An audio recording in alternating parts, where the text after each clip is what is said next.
Frantziako selekzioarekin lehenengo aldia duela agerian utzi du Griezmannek.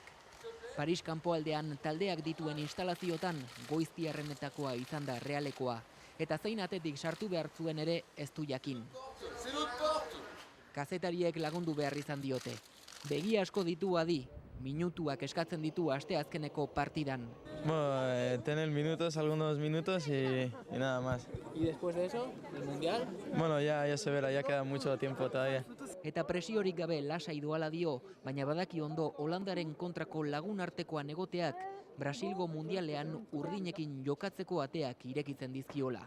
Selekzionadoreak berak esan du. Si ha llegado hoy para la selección, tiene él también la posibilidad de estar presente para el Mundial. Ligan kide duen Benzemak ere goraipatu du Griezmannen lana. Mais c'est vraiment un bon joueur.